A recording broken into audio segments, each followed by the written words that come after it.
Cela fait donc un peu plus de 2h30 maintenant que le vol Air India 171 a perdu le contact avec la tour de contrôle. 2h30 aussi que les pompiers de la banlieue d'Ahmedabad, vous les voyez dans l'ouest de l'Inde, sont à pied d'œuvre. Ils s'affairent sur site pour tenter d'éteindre l'incendie provoqué par les crashs. Vous découvrez ici ces images. De nombreuses habitations sont parties en flammes. Un incendie évidemment s'est déclaré. L'appareil juste après le décollage et après avoir émis un signal d'urgence, a chuté, s'est écrasé sur cette zone densément peuplée. C'est un Boeing 787-8 Dreamliner. Il devait rallier Londres à l'issue de son vol. Il y avait 242 personnes à bord de l'avion. Et il y a évidemment de nombreuses réactions depuis le dernier. C'est le Premier ministre britannique Keir Starmer qui a adressé ses pensées aux passagers et leurs familles dans ce moment, je le cite, profondément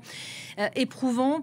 Le Premier ministre indien, lui aussi, évoque une tragédie qui nous brise le cœur. Les mots de Narendra Modi. Bonjour Alban Alvarez, vous êtes notre correspondant en Inde. Je le disais, le crash est survenu en milieu de matinée et les images qui nous parviennent du site nous montrent toujours ces pompiers qui luttent encore contre les flammes.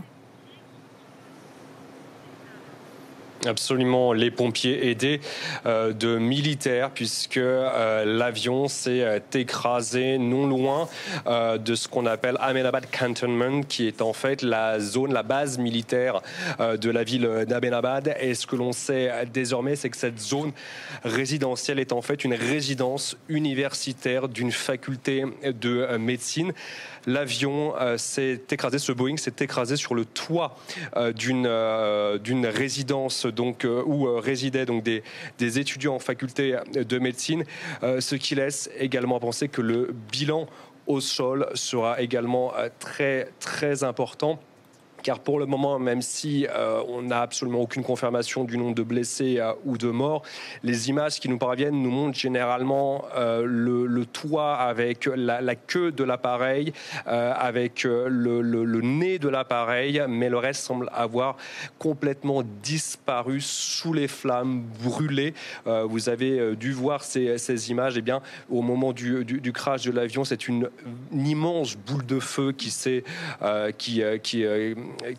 a vu jour en fait. C'est très simple, l'avion est rempli de kérosène, il s'est écrasé à peine 2 minutes après le décollage. Les raisons sont pour le moment bien entendu inconnues puisque au moment où l'avion s'écrase, il est toujours en position de décollage avant de décrocher et de perdre de l'altitude.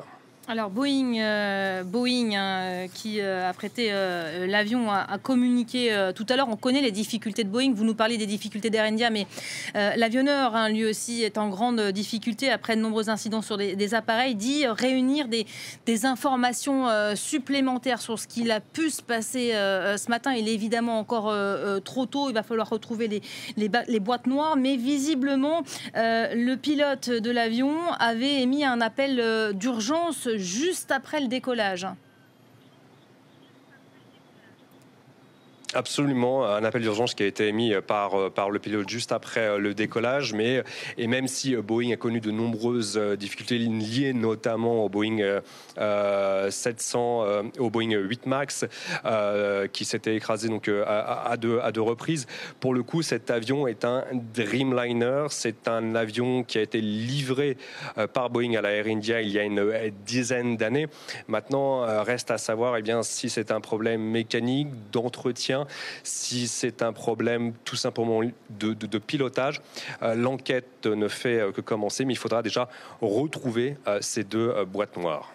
Un mot peut-être, on a entendu et je communiquais les déclarations de Narendra Modi tout à l'heure de l'émoi suscité en Inde. On imagine que le pays suit avec beaucoup d'attention ce qui est en train de se passer dans l'Ouest. Ces images qui nous parviennent en direct et évidemment terribles. On a vu des corps calcinés passer tout à l'heure devant les objectifs. On ira prendre le pouls tout à l'heure à Londres parce qu'il y a aussi un dispositif pour accueillir les familles des passagers, des équipages qui devaient arriver à Londres à l'issue de ce vol. Mais un mot de comment tout cela est vécu en Inde aujourd'hui. Alors sur les chaînes d'information en continu que nous regardons, que nous surveillons, clairement c'est un drame national car il s'agit de la compagnie Air India qui certes elle a été privatisée il y a quelques années de cela, mais reste un emblème de l'Inde, tout comme tout simplement l'aviation civile. En Inde, l'aviation civile s'est développée de manière exponentielle ces 10 dernières années. C'est devenu un moyen de transport comme les autres, qui est abordable. Régulièrement, en fait, les aéroports indiens sont remplis, vraiment, les avions sont remplis. Et ce qui fait, bien entendu, ici, le drame est encore plus important, parce que en fait, c'est un vol international donc, qui reliait Ahmedabad à Londres Gatwick, avec 169 passagers indiens et une cinquantaine de passagers britanniques, et probablement avait également des origines indiennes, puisque les échanges familiaux commerciaux entre l'État du Gujarat et le Royaume-Uni sont très, très forts, très élevés. C'est lié notamment à la diaspora indienne qui vit au Royaume-Uni.